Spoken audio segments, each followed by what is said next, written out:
kumbe ni nini sasa mtoto wa mzee Sande? Naongea kwa habari ya kushughulika na vifungo, kushughulika maongezeko na kushughulika na vifungo, maongezeko na kushughulika na vifungo.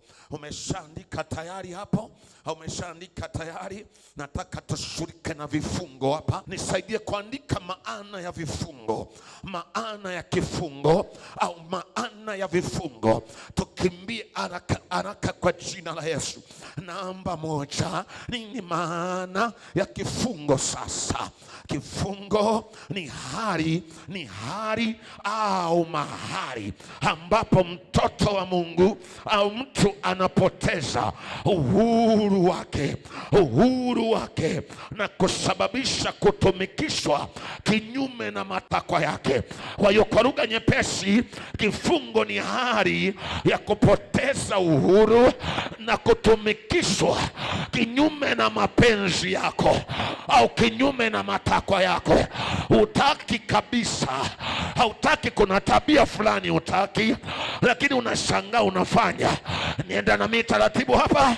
Ninapozungumza kufunguliwa au ninapozungumza maongezeko, una vifungo vimezuia watu wasiongezeke. Kwa mfano, una kifungo cha kutokutoa. Sio tu kutokutoa, lakini kutokutoa kwa wakati. Hicho ni kifungo kibaya sana. Kuna watu wanaahidi mchango labda wa shema au mchango wa semina au mchango wa viti au mchango wa chochote, anatakiwa uishe mwezi wa pili, yeye mpaka mwezi wa 7 hajatoa. Hicho ni kifungo. Huyo mtu amefungwa, anapewa mshahara siku ya tarehe 30, anatoa fungu la 10 siku ya tarehe 48. Hicho ni kifungo, na anaweza sielewe, akajiona yuko kanisani, anashangaa mambo yaendi, anashangaa mbingu hazitokee, wengine wanakuja wanabarikiwa, yeye yuko hapo hapo. Kumbe Yesu akaniambia, waambie hayo ni mavifungo hayo. Mtu anaweza akajisikia vizuri tu, msizini, mimi siongee uzini, siongee mambo ya uzinzi, hizo dhambi za upuzi, ongee kwa kanisa la watoto wa Mungu hapa. Wawe hapana, vifungo. Kwa hiyo ni hali mtu wa Mungu anakuwa anapoteza uhuru, halafu anatumikishwa. Hapa nampenda jamaa yangu hapa kumtumia, sio nampenda ujinga wake, nampenda kumtumia kitabu cha Waamuzi. Nipeleke Waamuzi 16:21. Hapo nikifika roho yangu inaniuma. Mtu aliyekamata mbweha akawafunga mbweha 300, akawasha mienge ya moto na mbweha wakakimbia. Mtu aliyechukua naita taya la punda akapiga wanaume wenzake kama 1000 wakazikwa hapo. Mtu aliyekamata mageti ya mji akayaweka kwenye mabega akaondoka nayo siku ya 8, lakini baadaye anakuja kukamatika, anaingia kwenye kifungo. Samsoni, Biblia inasema wakaja Wafilisti wakamkamata Samsoni, wakamtoboa macho yake, wakamfunga pingo, wakaenda naye Gaza, wakamtia gerezani, wakaanza kumtumikisha, akaanza kusaga ngano. Nabii wa Bwana, mbarikiwa wa Bwana, mboni ya jicho la Bwana, mtu wa Mungu aliye hai, nataka nikwambie jioni ya leo, anza kuiambia nafsi yako, kila kifungo kilichonishikilia leo unaniachilia, kila gereza leo unaniachilia, kila jela leo unaniachilia. Nataka kuongezeka, nataka kuenea. Hatuenei tukiwa jela, hatuenei tukiwa tumefungwa. Nasema haya ni majira ya kutanoka, ya kuongezeka, na ninatangaza kila kifungo cha giza kilichokukamata kikakuachia la kwa jina la Yesu. Jamani, amina, amina, amina, amina, amina, amina. Haleluya kwa Bwana.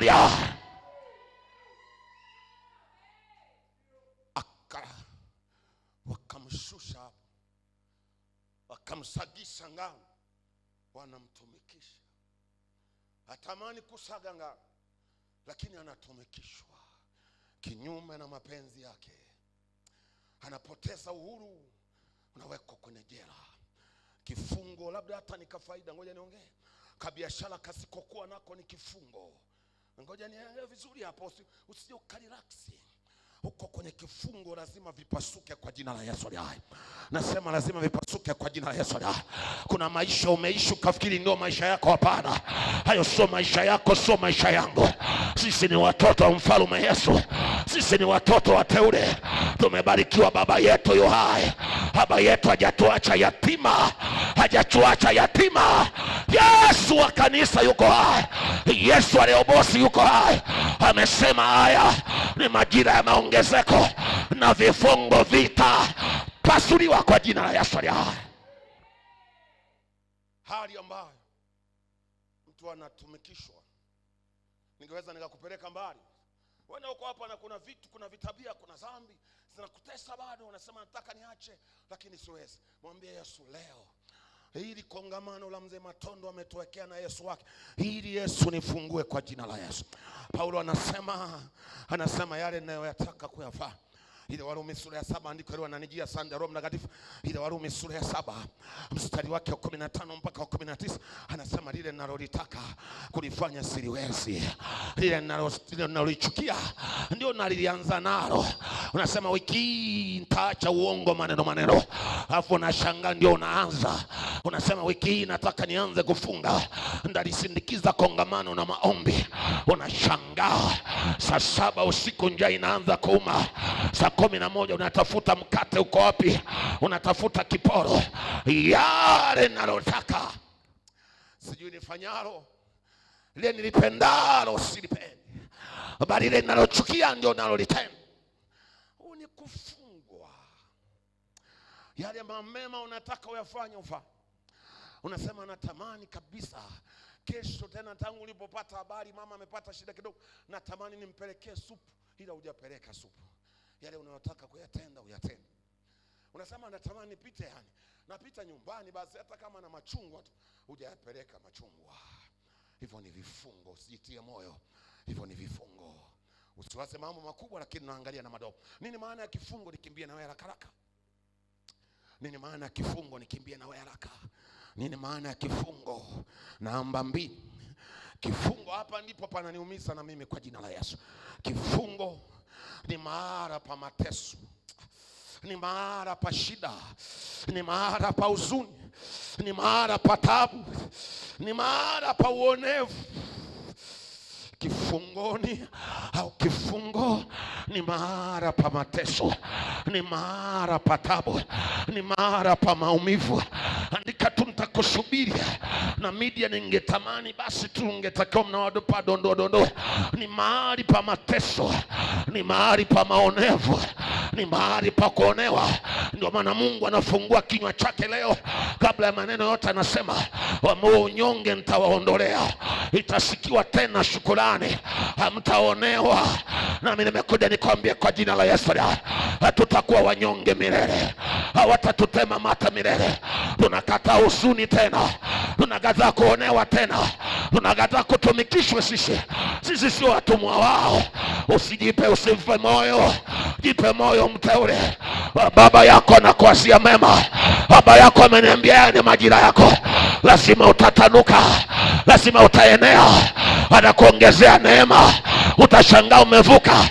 Atakuongezea neema, atashangaa umetoboa. Atakuongezea neema, unaona biashara inakuwa. Atakuongezea neema, wanao wanasoma. Atakuongezea neema, ndoa itakaa. Atakuongezea neema, watashangaa una gari, watashangaa umejenga. Ila jambo la kwanza, kataa mateso. Uyakatae. Usiseme mwanadamu ameumbwa, kuna ule mwimbo unaochukia kuna maisha yako, hata kama sio Mungu wa dunia. Mwanadamu ameumbwa mateso. Nani wewe? Ana bahati alikuwa ameimba akiwa jajalo, na simlaumu maana sio mtumishi wa Mungu. Kuna mtu unanielewa? Na watu wanachukua hayo mambo wanafurahia nao. Unajua ni mateso. Hata Ayubu aliteseka. Wewe ni Ayubu? Tuambie wewe ni Ayubu. Wewe ni Ayubu. Acha kujilinganisha na vitu vidui. Wewe ni mtoto mtakatifu. Ayubu alitamani aishi siku zetu. Ayubu alitamani aitwe mlokole kama wewe. Ayubu alitamani ajazwe roho kama wewe. Ayubu alitamani akolewe na damu ya Yesu kama wewe, lakini hajaona. Ibrahimu alitamani, ni rafiki wa Mungu, alikuwa amebarikiwa. Isaya ni mtoto wa Mungu. Wanatamani hizi siku tulizo nazo, walitamani hivi inakuaje hivi watu wanajazwa roho? Inakuaje Yesu anakaa mioyoni mwao? Inakuaje wanaongea na Yesu wakiwa chooni, wanaongea na Yesu wakiwa bafuni, wanaongea na Yesu wakiwa wanatembea? Hizo siku ni siku gani? Walizitamani. Nataka nikwambie usifanye kosa. Paulo anasema, Ibrahimu anasema ningerudishwa baba hizo siku zao. Nataka nikwambie una haki ya mtoto wa Bwana na utainuliwa sana. Nataka nikwambie hayo mateso, hayo maumivu yatatuacha. Kutoka 1:13 tulipoanza kusoma ndio andiko lake. Wakawatumikisha, wakawaonea, wakawatumikisha. Kutoka 1:13-14. Nini maana ya kifungo? Nimalize, nimekwambia dakika 20 naona zinakaribia kuisha. Niingie kwenye moyo wa somo. Nini maana ya kifungo? Inaniuma kadri ninavyoenda ndio zinazidi kuuma. Namba 3, nini maana ya kifungo? Nimesema hapa ni mahali. Kifungo ni hali au ni mahali ambapo ndoto ni kama, usiandike zinakoma kabisa. Ni mahali ambapo ndoto ni kama zinakoma. Tumaini ni kama linayeyuka. Ni mahali ambapo tumaini linayeyuka. Ndoto ni kama zinakufa. Anasema mwaka huu nitafungua biashara. Uliingia mtoto wa mzee Matondo kwa raha zako, jisikie vizuri.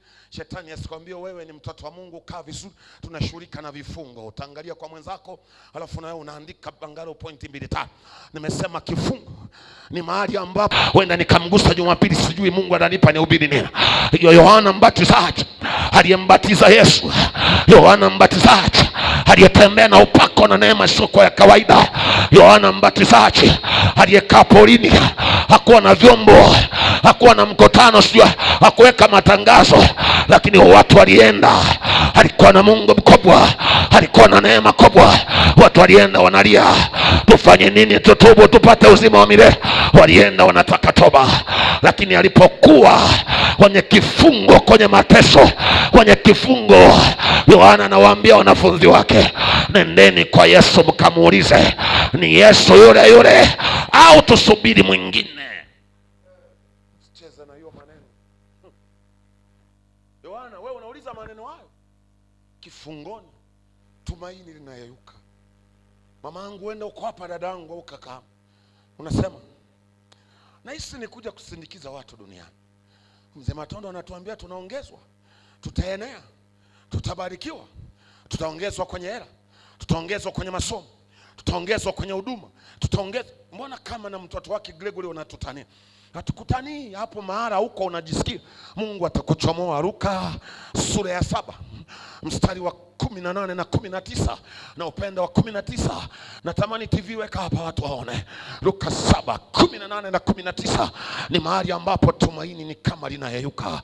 Unasema nahisi nilikosea wakati mwaka unaanza, ilikuwa ni mwaka wa kuthibitishwa na huu ni wiki la kongamano la maongezeko, lakini hapana. Niliandika maisi maombi ya kijinga mimi. Nilisema nitafanya biashara. Nilisema nisipoenda Zambia nitaenda basi Kongo au Zambia, au nitaenda basi Rwanda au Uganda. Lakini Mungu, naona ni mwezi wa 4 unakaribia mwezi wa 5, huo mtaji wenyewe sina. Nahisi nilijichanganya tu, sijaandikiwa kufanya biashara. Usikubali hiyo maneno. Wenda uko hapa na unatuangalia uko kwenye ndoa, unasema ni mwaka wangu wa 7, mwaka wangu wa 18, mwaka wangu hata ungekuwa 40, unasema ni kama nakufa sijapata mtoto. Usipoteze matumaini. Nataka nikwambia usipoteze matumaini. Baba yako Yesu yu hai. Baba yako Yesu yu hai. Baba yako Yesu yu hai. Nasema baba yako Yesu yu hai. Nasema mtetezi wako yu hai. Mtetezi wako yu hai. Mtetezi wako yu hai. Wanafunzi wa Yohana wakamletea habari za mambo yote. Hapa ni wakati wanamletea habari. Hiyo sura ya 7 mstari wa 13, wakati Yesu anaponya mtoto wa mwanamke mjane wa Naini, alikuwa amekufa anapelekwa kuzika. Yesu akasimamisha jeneza, akamwambia mama usilie. Ikatokea maajabu. Wanarudi wanamwambia baba hao, mchungaji wao akiwa nayo yuko jela, amekamatwa na Herode, ametiwa ndani hapo. Umeona, amewekwa ndani hapo. Kwa sababu nini? Yohana aliongea ukweli. Maana Herode alikuwa amechukua mke wa kakake, akamwambia wewe ni shetani mzizi. Na Yohana alikuwa ndio na kufundisha hekima tu. Hekima tu. Sio lazima uongee kila kitu, usipigane kila vita, usidewe ndio mama wa hekima, baba wa hekima, vingine nyamaza. Mwambie Yesu, sema nao. Usidai kugombana, sasa kwamba uwe mzuri kwa kila mtu, lakini sio kila kitu naongea. Usiwe kama Gregory wewe na akili zangu za zamani. Mimi mwenyewe sasa hizi naomba uponyaji. Mungu amzee asante. Alafu mzee sio leo uniwekee mkono, ngoja uniwekee mkono wakati naendelea kuhubiri. Maana kichwa changu hiki cha moto na mdomo usengie unaniponza. Hebu mzee weka kidogo. Nishapokea kwa jina la Yesu. Usiongee tu. Vingine unanyamaza tu. Unanyamaza havikui, havimtoi Yesu wako. Nyamaza. Nyamaza vipite. Yohana sasa, tunaona na Yohana na Yusufu. Hao nitaota ndoto, nimeta ndoto, nitakuwa mkubwa, wote mtaniangukia. Si ujinga wewe, kama Mungu tutaanguka, si unyamaze? Mpaka ndugu anakuchukia, mwisho wa kuua kutupa, ukawe kule usiboi. Mapito mengine wala Mungu hayupo, ni ujinga tu. Nakufundisha nyamaza. Wewe hii nchi, ni kichwa changu cha moto. Kuna vingine kwani unatakiwa wewe, tumetumwa kuhubiri habari njema ya ufalme. Hivi mambo yote ya ufalme, masomo yote tumemaliza kuhubiri. Kama umepakwa mafuta ya kuitukana serikali sawa. Mimi ujinga huo mimi sinaga mimi. Mimi ndio kazi ya kunyoosha. Wewe nyoosha. Ukinyoosha usitusumbue baadaye. Mzee, si hekima, mimi nimepewa tu hekima. Mambo mengi Yesu kaniambia, na masomo mengi ya kudili na watu wangu. Na masomo mengi ya kuponya mioyo yao. Niingie mpaka kwenye serikali. Masomo ya Biblia yameisha. Mimi mbona Elia? Wewe fanya vya Elia, mimi sio Elia sasa, usinitani. Elia alienda kwa Ahabu. Elia mwenyewe alipigwa biti na Yezebeli akakimbia. Baba, roho yangu naitoa. Kifungo kile mwanamume anaogopa kufa. Hapa ni Yohana. Akawatuma akauliza, hivi waendeni kwa Yesu. Muulize hivi ni akili unafikiri? Kama alikuwa karogwa, hivi unamuulizaje bosi wako? Wewe ndio umembatiza. Wewe ndio umemwambia watu ndio mwana kondoo wa Mungu achukue dhambi za ulimwengu. Si ni wewe ndio ulitangazia watu. Wengine walikuwa mjui Yesu. Akiwa kwenye ngoma, kwenye kifungo. Kwenye hicho kifungo hapo usimcheke mtu akikwambia hivi lile andiko linasema ombeni nanyi mtapewa, liko wapi? Usimcheke. Kifungo kinapasua moyo, akili na tumbo na maini. Kifusi jaze wewe kwa sababu uko salama. Muulize aliyekuwa kwenye kifungo. Anaweza kutafuta hiyo andiko la 7:7 Mathayo, akalitafuta kwenye Yeremia. Usimcheke. Unaona kapoa. Wewe hujajua hiyo ngoma. Na nakuombea Bwana akutoe kwenye hiyo ngoma kwa jina la Yesu. Sio binti anaonekana hajajaro, binti mjinga. Wewe utu yako kabinti kenyewe kajidiwa, katumia ada akajatumiwa.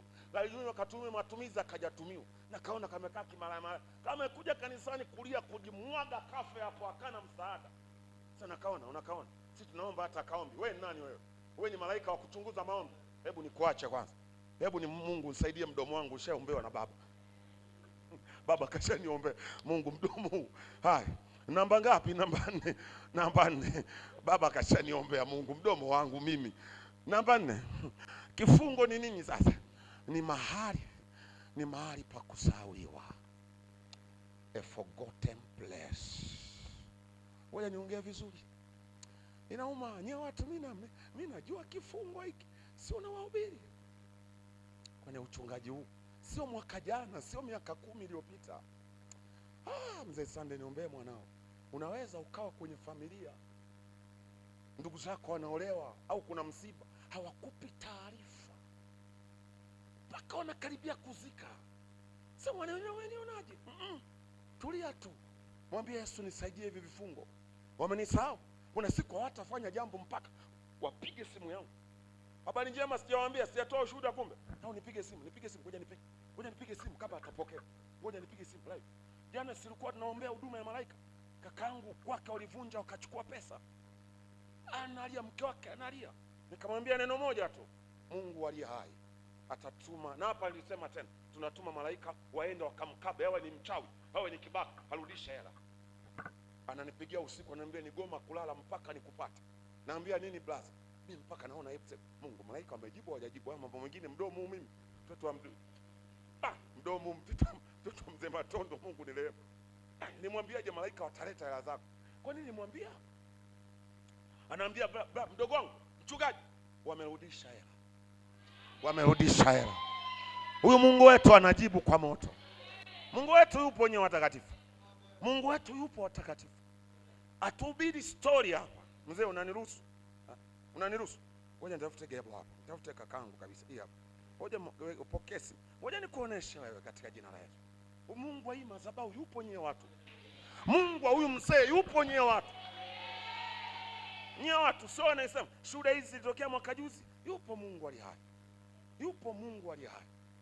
Nasema yuko Mungu aliye hai. Yuko Mungu aliye hai. Brother, pokea na wewe tujitakase hapa. Nasema yuko Mungu aliye hai. Brother, Bwana asifiwe baba. Amen. Hivi jana nilikuwa naota au ulinitania ule usiku? Hela zilirudishwa kweli au nilikuwa naota? Hela niliziona. Basi nitakupigia baadaye kaka.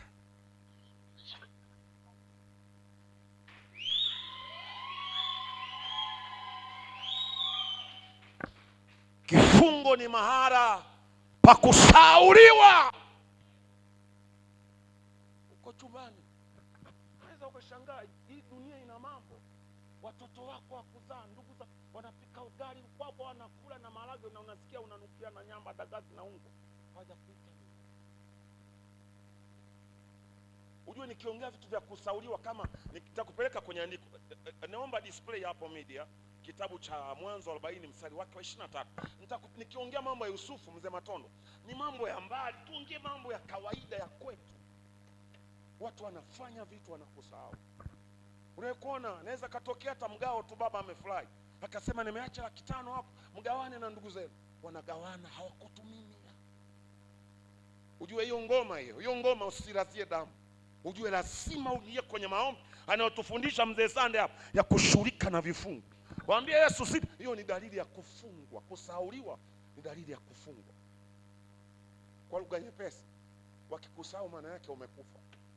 Ni roho ya kifo, utashughulika nayo Jumapili. Kuna siku hapa utashughulika nayo. Ni roho ya kifo anayesauliwa. Unajua Mungu angetaka tuwakumbuke wazazi wetu kile dakika tulikuwa tunalia hapa asubuhi na mchana. Mimi sina baba sina mama sasa hivi. Babangu nimemzika mwishoni mwaka jana. Na huzunika sana, lakini mimi Mungu mdomo, mimi Yesu nisaidie. Nisaidie mimi mdomo Mungu. Alikuwa anateseka babangu. Amekufa na miaka sio sana, bado alikuwa kijana 93. Miaka 93 amepumzika. Sasa akawa naenda mwaka jana, nakumbuka alikuwa anaenda kusoma sehemu fulani. Mimi sipendi majivuno sio hapo. Wewe ujue tu nienda kusoma sehemu fulani kuongeza mambo ya mambo yetu ya elimu ya dini. Wakati nasoma, dada mkubwa akanipigia. Akaniambia baba yako hali imebadilika. Nikamwambia mzee hawezi kufanikiwa, niko mbali huku nje ya nchi. Hataishi, atarudi. Mimi na yeye na agano naye, mimi ndio nitamruhusu. Anaondoka lini kwa jina la Yesu. Na usitoke kwenye lengo, nasema pa kusauliwa. Nikarudi. Nikamwambia mke wangu acha sasa niende, nikamruhusu baba apumzike kwa amani. Maana kuna vitu vingine unajua mimi nimwombea ishi miaka 100. Babangu amekufa mara 4. Nitaongea nadhani Jumapili au juma ngapi hapo katikati. Mara 4. Amefuka mara 4. Mikononi mwangu na mke wangu mara 2. Kwa mdogo wangu na ndugu zangu mara 2. Si watoto wa mchungaji, tunaamini kwenye kufufua. Miaka 13 amsha, tuongei tu story. Mara 2 akaamka. Hivi, kwa nini umerudisha? Nikamwambia wewe bado unafikiri kufiwa tuache yatima, unafikiri kwa yatima kitu rahisi na wewe? Baki kidogo, unafikiri yatima la. Hebu kaa unaacha yatima. Mimi mwenyewe bado mdogo. Sina baba sina mama, tulia. Mara 2. Ya 3 mateso yakawa yamezidi. Nikamwambia baba nimekuja. Unafanyaje? Sitaki kuona. Kama mwenyewe nataka kukuona. Kaongea naye nikambariki. Nikamwambia Yesu sasa naomba nimruhusu baba nimfungue. Maana nitaka aishi miaka mingi. Nikamwambia kwa mateso haya naomba nimfungue. Kamshika mikono. Sikuomba anasikia. Kawa naomba ndani. Maana sitasema Mungu. Hivi naenda live. Tuko live. Watu uko kazini. Kuna vitu vinagaiwa nini, wanapewa safari wengine, wao upewe kusauliwa. Hiyo ni huu ni mwaka huu katika kuthibitishwa. Ndani ya kuthibitishwa Mungu lazima atuongeze. Akuongeze, hivyo ni vifungo. Na Yesu nakataa kusauliwa. Unajua hata mke wako anaweza akakusahau. Akakusahau mko nyumba moja. Unajua anakusauje? Kuna mapenzi alikuwaga anakupa na heshima zile za mwanzo, sasa hizi hakupi. Wewe ulishaka kusahau. Wewe umekuwa tu mjomba wake, umekuwa kaka yake. Unaweza ukasauliwa. Naongea na wanafunzi darasani. Unaweza kuna max maana mzee tunaongezeko ni kila kona. Unaweza ukasauliwa darasani. Testi kawa ngumu, mwalimu akafanya maka au akawagaia max wote akaongezea 7. Wewe haja kuongezea hata moja. Kusauliwa. Nyo watu, naomba niongee aina, niongee vitu fulani, niachane na haya mambo. Naomba niachane na haya mambo. Naomba tukimbie haraka haraka. Nitaje hizi sifa chache, alafu nikaongee aina. Bado niko na time kidogo. Naomba niongee dalili. Utajuaje uko kwenye vifungo vya adui? Sasa niwekee vitu vyangu vizuri. Utajuaje uko kwenye vifungo vya adui? Niongee ziko point kama 5, 7 au hata 4 zinatosha. Namba 1, nisikie hii naichukia kwenye maisha yangu. Mzee Sande, na kuombea walipe mema. Unawasaidia wengi na watoto wako sisi. Wengi hata washirika wengi. Wakati mwingine wanakula chakula cha Ebeneza kabisa. Wanakula sehemu ya mamangu happy, wanakula. Angeununua hata wigi la 500. Lakini unafanya vitu vya Mungu kwa watu wa Mungu. Sasa kitu kibaya unasema, utajuaje kuna vifungo? Jamani, kifungo nimekwambia, nitaeleza aina za vifungo ndio utanielewa. Sio kwamba una mapepo unakufa, ni mashambulizi haya. Naomba muelewe hii lugha. Hii ni vita hii. Kwa mimi nimefungwa, yes wangu na mapepo. Ni vita, mashambulizi. Umeelewa kanisa la Bwana eh? Kwa hiyo unalipwa mabaya badala ya mema. This is number 1. Kifungo mzee, unawatendea mema. Nifungulie kitabu cha Zaburi ya 35 mstari wa 12. Unatenda mema, wanakulipa mabaya. Wanakulipa mabaya. Uko hapa mtu namna hiyo? Uko hapa, usiogope. Leo tunaenda kumwambia Yesu, imetosha. Baba, hii madhabahu iniachi, nipe kuongezeka. Ni nini imetokea hapo? Msiba, mbavu. Hivi vifungo Yesu niachi. Nitoe Yesu, mimi nimeshachoka ujinga huu mimi. Unaijua vitu havitokei. Naambia wiki haipiti. Ni cheki, kuna issue fulani, taongeza mtaji wako. Una kama milioni 2 nitakusaidia, sio mbaya. Mpaka umeambiwa, mpaka unaumwa homa. Haijawahi kutokea. Kuna watu umeambiwa tangu umeambiwa ni mwaka wa 24 mpaka unakuwa mkubwa. Unatafuta hela zako. Yule baba naye mpaka anazeeka, maana nimekuahidi miaka 20 iliyopita. Na sio tu watu wabaya, hata waume zetu na wake zetu wanaweza kuahidi vitu havitokei. Hiyo kitu shughulika nayo mama. Wewe kila unachoambiwa unapewa mwenzangu. Naonekana una raha. Una raha. Mimi hepi Mungu anisamee mimi kwa damu ya Yesu, hepi nisamee huko uliko mke wangu mimi. Mimi nakwambia nitaokoka vizuri one day. Nimemwahidi vitu yule mtoto. Mara tutaenda siji Dubai. Dubai iko wapi?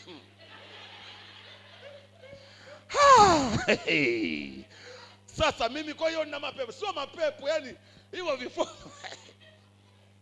Mimi nimeahidiwa mavitu. Yani nimeahidiwa mahela. Sasa hivi watayatapika, tunatabiri maongezeko.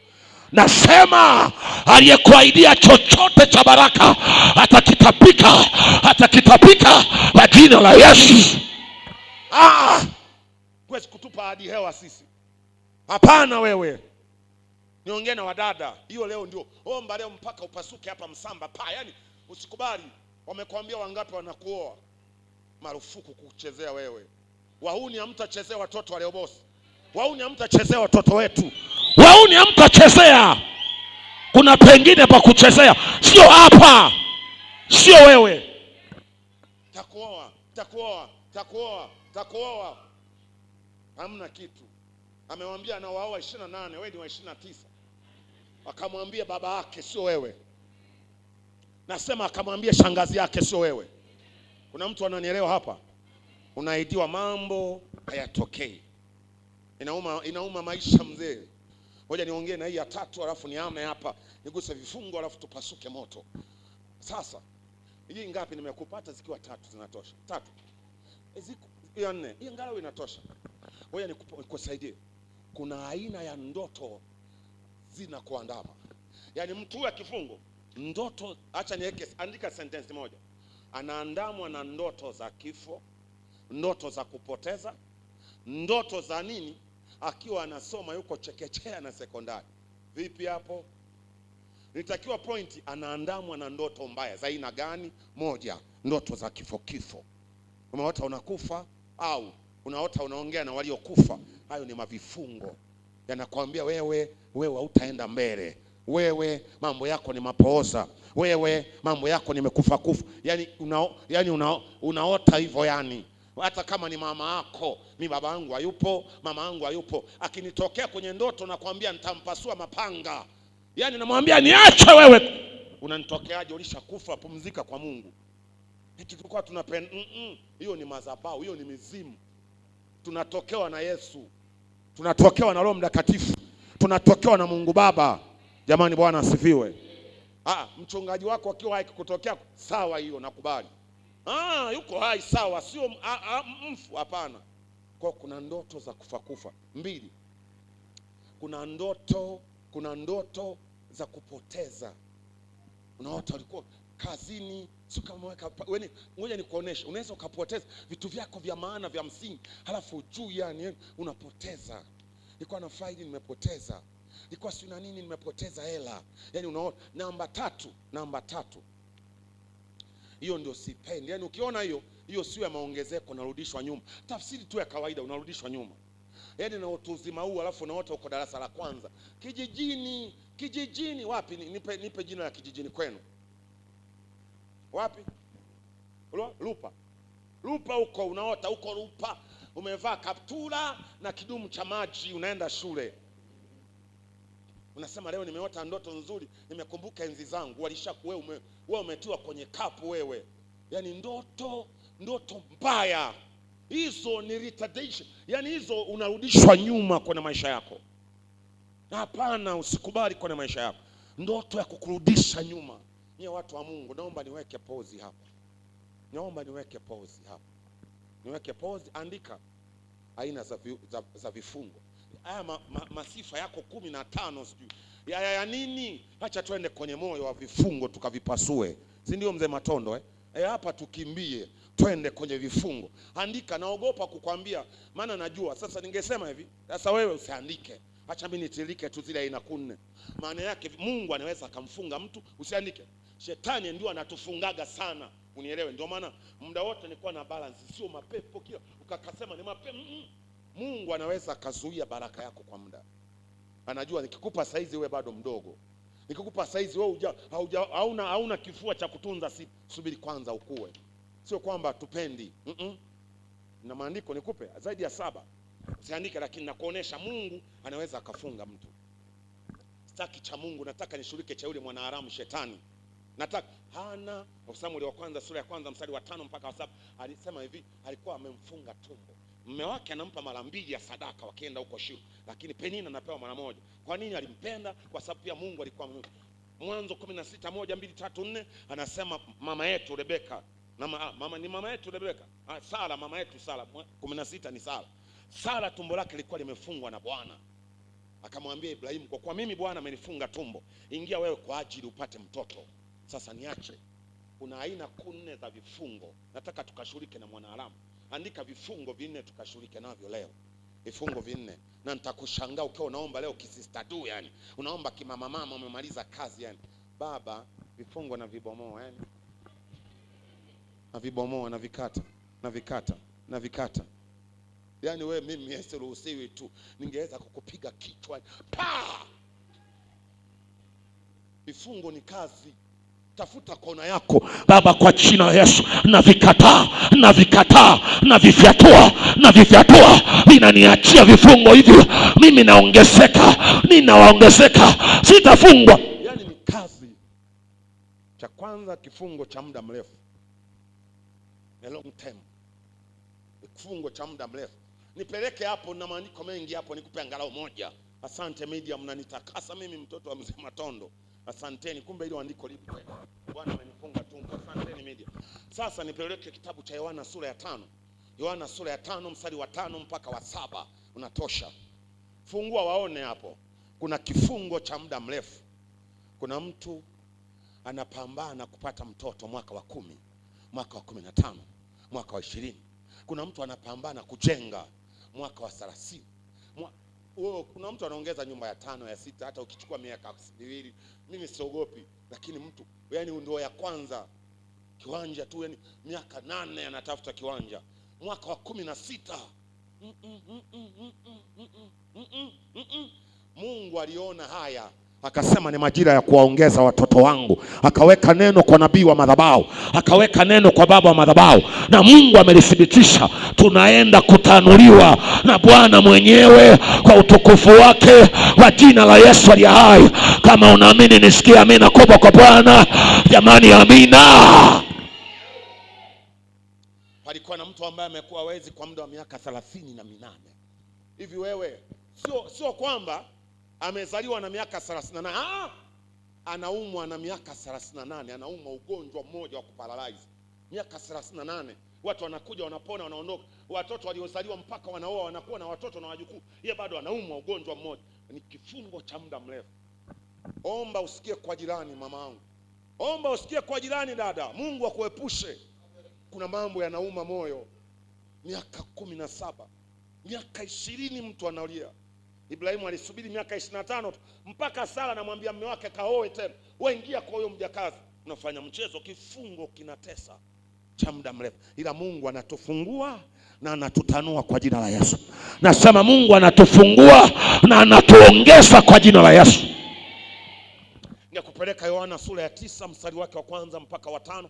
Ungeona hapo kuna mtu anasema walivyomuona kuna mtu tangia kuzaliwa. Hiki ndio kibaya hiki. Hapa palikuwa na mtu ambaye amekuwa wezi. Nipeleke Yohana sura ya 9. Tangia kuzaliwa. Jesus Christ. Tangia kuzaliwa jamaa hajawahi kuona. Unafanya mchezo. Ningekupeleka Matendo sura ya 3. Acha angalau tuishie hapo.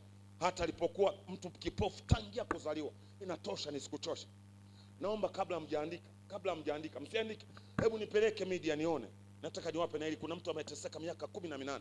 Msiandike, nataka ni cheki kwanza mwenyewe. Nipeleke Luka 13:16 ndio maana naona mawengi. Wewe nipeleke 13:16 tuanze kwanza. 16:13 tuone. 16:13 ndio hapo. Luka 10, msiandike kwanza. Luka 16:13 ndio hapo. Tunakataa vilivyokaa. Ndio hii ngapi? Toa, tunataka sio hiyo. Ndio maana nikwambia msiandike. 13:16. Ndio hiyo. Haya 13, sinaona mpaka mzee ana ndio hiyo. Asanteni sana na mzee wa kanisa sasa. Na huyu mwanamke aliyekuwa uzao wa Ibrahimu, shetani mwanaharamu amemfunga miaka mingapi? Leo tunasema unatuachia shetani. Hata kama ulifunga kucha unaachia kwa jina la Yesu. Ngoja nyewe niwaambie, sitapata muda wa kuambia nini kinaweza kufungwa. Ngoja nivimaliza haraka, nikiweza nitakwambia haraka. Ili ugombe kwa hasira sana. Yaani sana. Namba 2, kifungo cha nini? Cha muda mfupi. Kifungo cha muda mfupi. Hapa nataka kusoma Luka sura ya 4 mstari wa 38 39. Luka is it? Ngoja babangu media. Yes nimepatia. Luka 4:38 39. Asante Roho Mtakatifu. Andika, naomba tusome hiyo. Luka 4:38. Hapa homa, yaani unaona alia homa eti na vifungo mimi vya muda mrefu. Yaani homa kweli. Kuna homa inakaa wiki 3. Hichi ni kifungo cha muda mfupi sana. Tena ungeandika neno muda mfupi sana. Akatoka, huyu ni Yesu sasa. Akatoka katika sinagogi akaingia katika nyumba ya Simoni Petro, sawa naye alikuwa mkwewe Simoni. Hicho ni kifungo cha muda. Kwanza kitu kadogo kama muda mfupi. Sasa nisogee mbele kidogo, si ndio? Andika hiki. Kuna kifungo cha ndani. Hiki ndio kinauma mzee. Kinauma hichi. Kuna kifungo cha ndani. Naomba tuingie kidogo alafu tukaombe haraka. Kifungo cha ndani. Kifungo cha ndani. Kifungo cha ndani. Hiki ni kifungo gani sasa? Hapa napapenda hapa.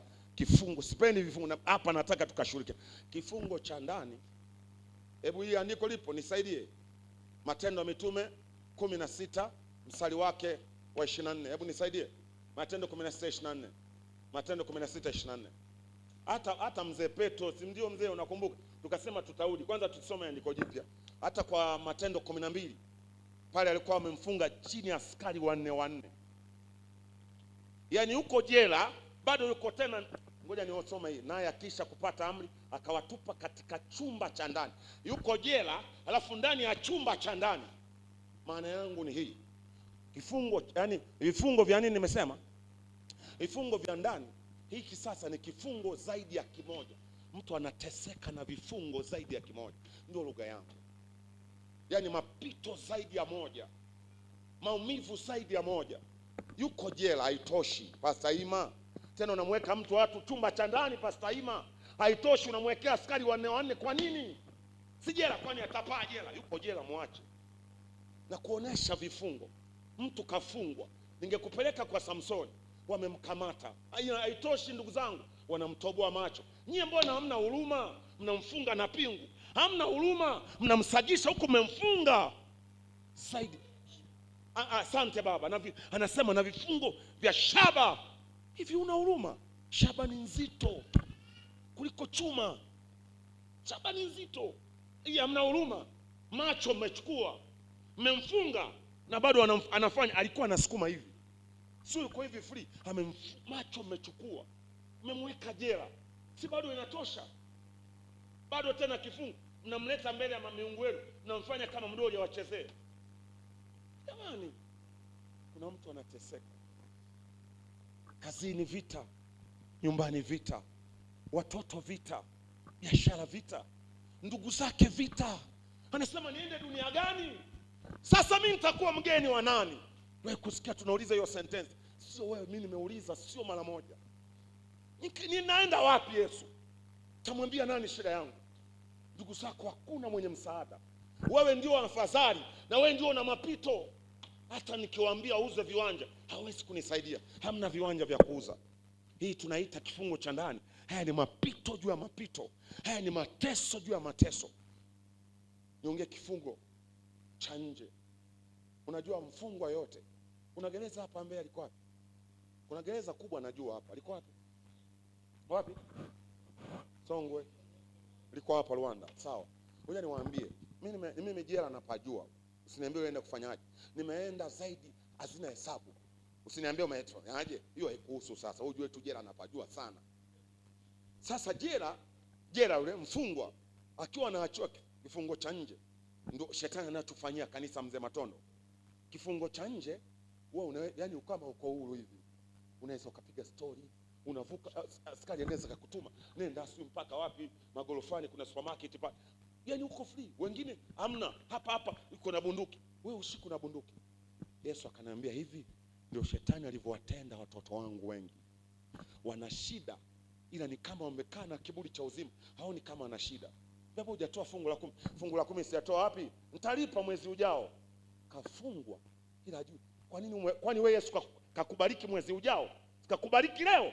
Kwani ukalipe mwezi ujao? Yaani shetani anamfanya wake, anamwachia kama huru atambe, lakini kafungwa.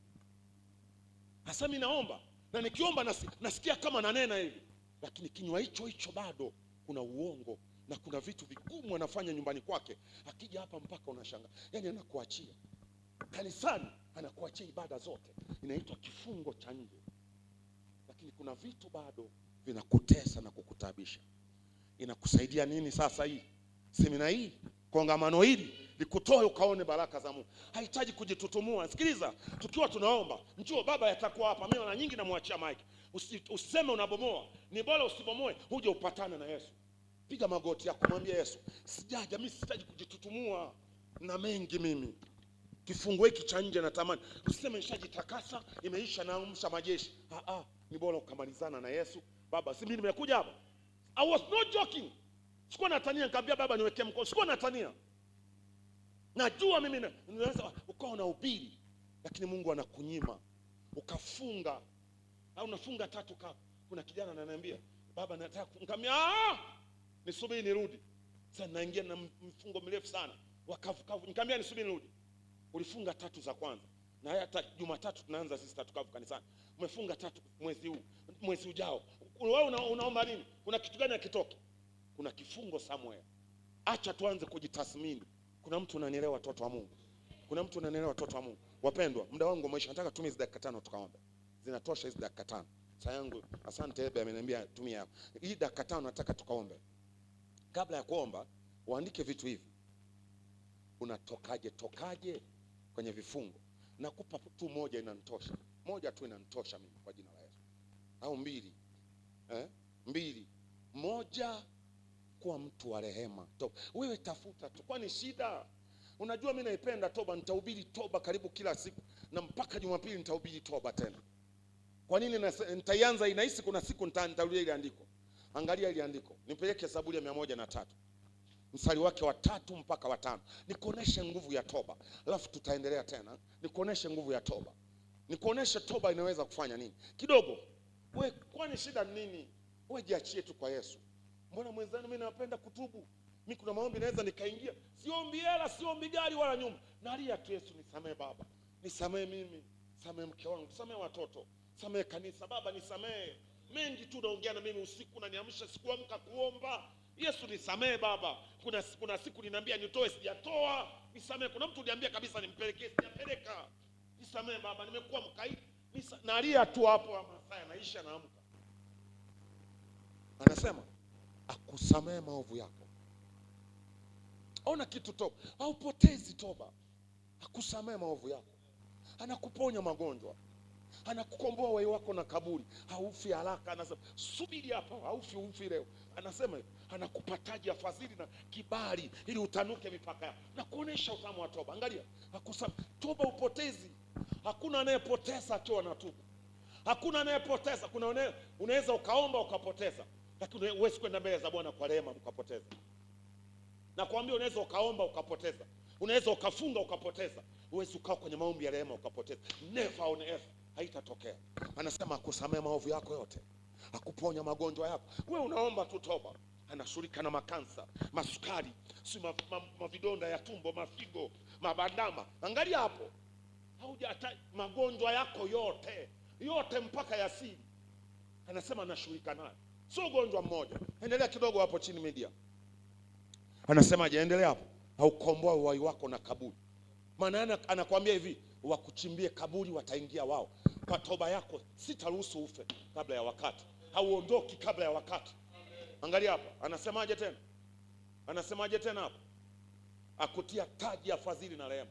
Unajua hiyo taji ni heshima, taji ni kibali, taji ni kuongezeka.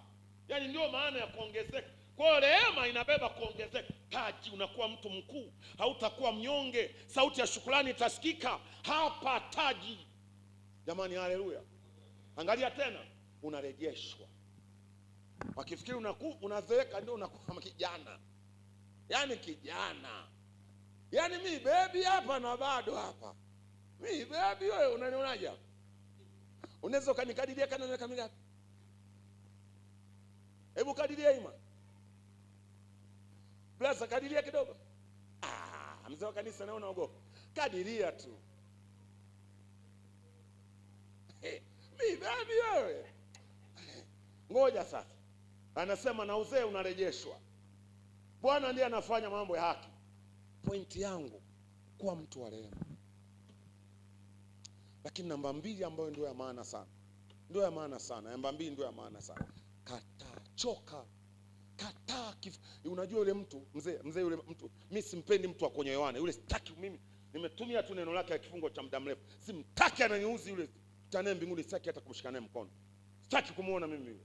Mbinguni aingie ile sitaki kuonana. Mimi siwezi kushika naye mkono yule. Au sisi ni akiza kidunamu. Nikienda mbinguni labda nitakuwa na akili mpya, labda nitaangalia. Hii siwezi kufanya. Hivi mtu unaulizwa, yule hajachoka, anaambia unataka kuwa mzima na kuonesha aliyechoka. Aliyechoka kifungo. Unataka kuwa mzima. Unaulizwa na Yesu. Anasema Baba, mimi ni kweli watu wanauma, nitaongea Mungu akinipa neema katikati kama nitapewa neema.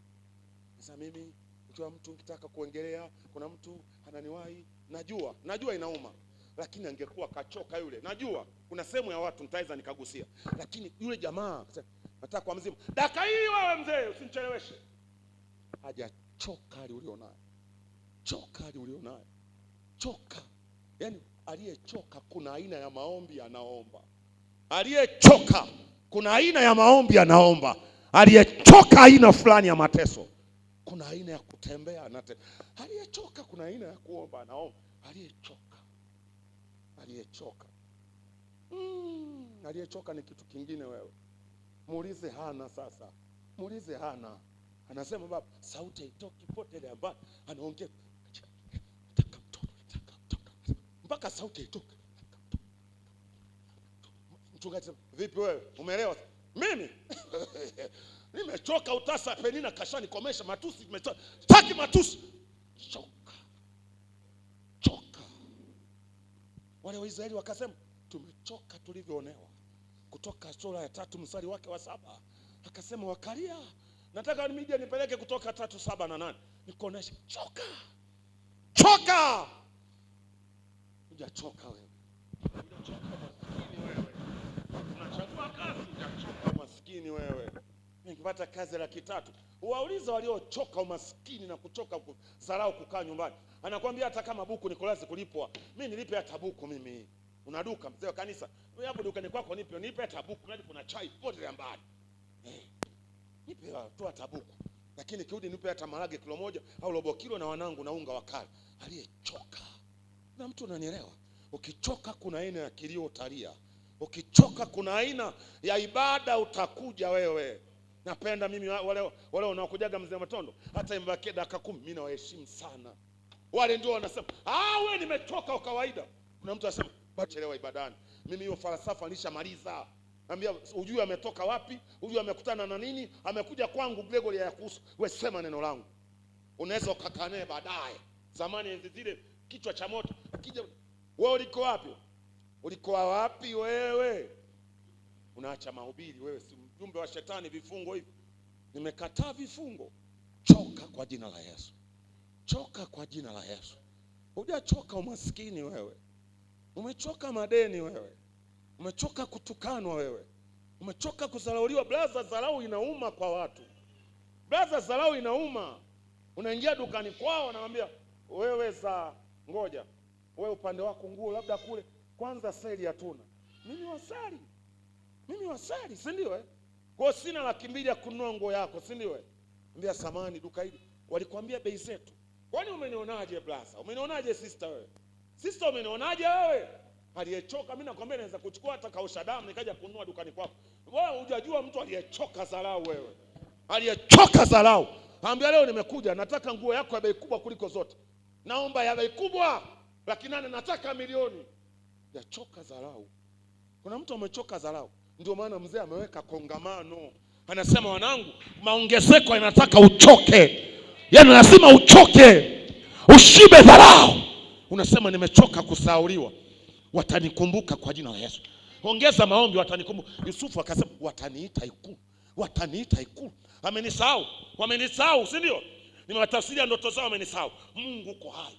Jamaa kaota ndoto na akaitwa ikulu. Nakwambia Mungu yuko hai. Atatuongeza mpaka ikulu. Atatuongeza kwenye biashara. Atatuongeza kwenye kila eneo. Atakupa kicheko kwenye ndoa. Ila unahitaji kuchoka. Toba naipenda ila choka maisha. Choka dharau. Choka dharau. Choka. Mimi pale kanisani sasa wanarekodi. Sio kanisa letu wanafunzi. Hapa unaonaje?